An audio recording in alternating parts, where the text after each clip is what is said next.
Hi everyone, happy Bi Awareness Week. Actually, happy Bi Visibility Day. Today is Bi Visibility Day, and I thought that since I haven't really made a video on it, I'd make a video on my romantic orientations, especially since Bi Visibility Day isn't just for bisexuals, and there's so little representation or visibility for biromantic and panromantic people of any sexual orientation. So first off, let me say that I am biromantic and panromantic, and probably gray romantic, but that's a topic for a different video and a different day.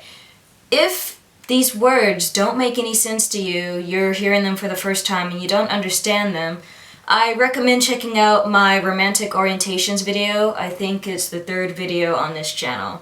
Anyway, the short of it is that biromantic and panromantic are romantic orientations. They describe who a person is romantically attracted to. And my personal definitions of both of these terms has evolved over the years. So that previous video that I just referenced about romantic orientations, they have dated definitions in them.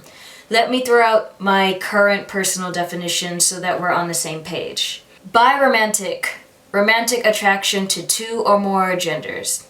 Panromantic, romantic attraction to any or all genders. Stop right there. If you're about to say, but Vesper, bi means two, stop.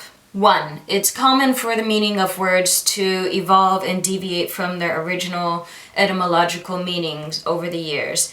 This is so common, it happens all the time in every language, and yet I don't see people getting their panties all up in a bunch over the fact that the octo in October originally meant 8, and yet October is the 10th month of the year. 2. Only bi people get to define what it means to be bi. I don't care what your sexuality is. 3. Even if you yourself are bi, that doesn't give you the right either to go and correct or police someone else's definition. Your definition of what it means to be bi, for you personally, may differ from mine, it may differ from someone else's. That's okay. Words commonly have different meanings and different people have different understandings of the same word. It's natural, that's how language works. What is not okay is you going and saying that your definition is the one and only or the true definition of being what it means to be bi. And in this video, the definition that I just gave is my personal definition. If you disagree with it, if bi means something different for you personally, that's okay. And I'm not trying to tell you differently. You might also be thinking, but Vesper, if bi means two or more genders, then what's the difference between bi and pan then? Semantics, my friend. Two or more is not synonymous with all or any. There is a difference, even if there is still some overlap between the two. In fact, there is overlap between the two, and again, that's natural. You can look up any word in a thesaurus and you will find numerous other words that have similar meanings and yet still different nuances or different meanings, but they're similar, there's overlap. That's how language works, it's natural. So no, there does not need to be a clear box between bi and pan, like society and people seem to insist on there being. Overlap is okay. Overlap is natural. That's how things work. I'm throwing out all this preliminary information because all of these questions, all of these assumptions are questions and assumptions that I have to deal with all the time on Tumblr, on the internet. So I'm sorry if you yourself didn't have any of these to begin with. Thank you for your patience. But I just had to put that out there. And actually, there's one more thing. Many people are often confused about why I identify as both bi and pan at the same time. I mean, that's understandable. It is relatively uncommon for a person to have multiple romantic orientations or multiple sexual orientations at the same time. That said, it's not as uncommon as you may think. There are numerous reasons why someone might be multi-oriented, and I just pulled that word out of my ass. Hopefully, given the context, you understand what I mean by that. Personally, there's more than one reason why I identify as both at the same time. One is because both accurately describe me. They both accurately describe who I'm attracted to. And there's literally no reason why I should choose one or the other, one over the other, if both describe me. I mean, Seriously. It's really sad how many people feel like they have to choose a side. Society makes it sound like, people make it sound like you have to choose a side, and you don't. I refuse to. Both describe me, so I'm both. It's simple. This isn't a war or an argument where you choose one side or you're neutral about the whole thing. Identify as whatever feels right for you, and both feel right for me. On top of that, I identify as both because I feel like both words and identities have pros and cons to them. For example, I love identifying as panromantic because of the brevity and the open-endedness that I feel exists in the any or all genders definition. The open-endedness of any or all genders, I think, very much describes my romantic attraction. It's very open-ended.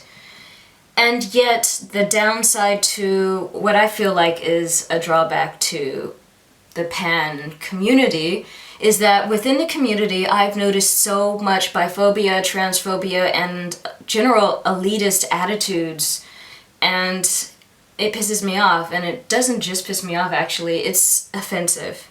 I love identifying as biromantic, on the other hand, because I feel like there's a really rich history behind bi. Bi has a much longer history than pan does, obviously. And there's also a lot of solidarity and community behind the word. The bi community is really awesome, I think.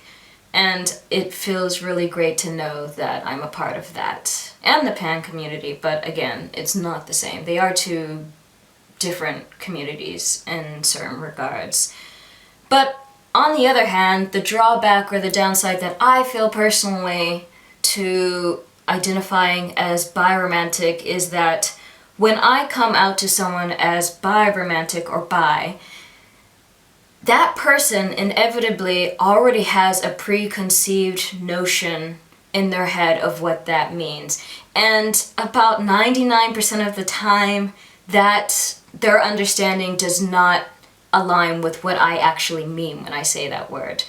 People usually assume that bi means attraction to two genders or attraction to males and females, and it's really frustrating. And not only is it frustrating, but that assumption of male and female attraction erases my own identity because I don't even identify as male or female to begin with. So not only is it like misunderstanding my romantic attraction, it's kind of completely overlooking my own personal gender identity, and that's really uncomfortable.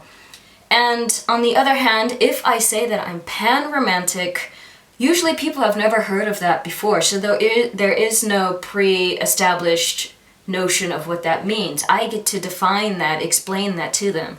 And then when I say that it's attraction to any or all genders, that's like dropping a big hint that, hey, there are more than two genders.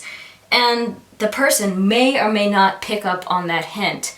If they do pick up on the hint, then depending on how they respond to it, I have wiggle room. I have an escape route if I don't want to deal with that conversation on that day or with that person. I can leave it open-ended. I do not have to go into the explanation of non-binary genders and stuff. So that's good for me, at least on the days when I do feel like at least explaining what pan means. I don't even always feel like explaining that, honestly. But anyway, there you have it. That's why I identify as both bi and pan. So now let's move on to story time. How did I realize that I am bi and pan? It was really difficult, actually, and I didn't even come to that realization until I was 27. For one, I grew up not even knowing that the word bisexual existed. In my super religious household, sexuality was never discussed at all. The only framework that I even had to conceptualize or to think of relationships or sexuality in a non-heteronormative way was from the media. And guess what? All the portrayal of LGBT people in the media were white people. Hell, even the fan fiction that I read, the characters were all white. So there was nothing for me, there wasn't a personal connection between any of these people and myself. What they were doing in the media, I did not feel that that had anything to do with me. On top of that, there's the added bonus that within my community, and by my community, I mean the Black community, there were subtle hints or unsaid suggestions that sexual deviance was a white person's thing. And yeah, with all of that, plus the lack of representation, and plus the total lack of discussion in my childhood of sexuality at all, I was clueless. I didn't even know. Generally, I literally didn't even know that I could be anything other than heterosexual. And when I did come to that realization, holy shit, that was the biggest Eureka moment ever.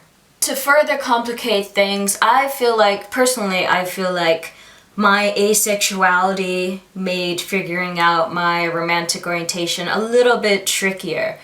And it's really hard to put into words or to explain, but growing up, sexuality, the only focus in terms of what determined your sexuality, actually, there was no determining your sexuality, you were just straight. But the only focus on sexuality in general was sexual attraction. So who you were sexually attracted to. And anything lesser, and by lesser I mean not involving sex, was just friendship. So here I was not feeling sexually attracted to anyone, plus I didn't feel a distinguishable pull or attraction to any particular gender. I felt the same way about everyone, basically.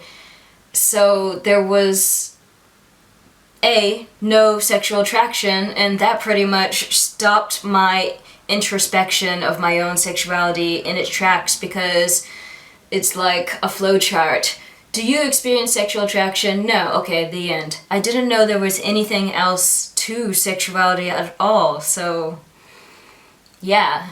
But actually, what caused my initial Eureka moment, and as stupid as it sounds saying this on YouTube in front of lots of people, was I was watching Being Human, and there was an androgynous Black woman character, and I experienced aesthetic attractions. It wasn't even romantic attraction, it was aesthetic attraction, and then it just, like, a switch flipped in my head. It's like, holy shit, I'm experiencing some sort of attraction. I don't know what it is, it's not sexual, but I don't know what it is. I'm experiencing something towards this person or this character, and this person is a woman, and oh my god, is that even possible? And then that launched my whole journey into looking into myself. And here I am today. Anyway, I hate to end this video abruptly, but it's already gotten pretty long. If you yourself are attracted romantically or sexually to more than one gender, what do you identify as, and what does that mean for you? And what was your journey like in coming to this identity? I'd love to hear what you have to say. I'd love to hear your stories. And as always, thank you for watching. See you next time.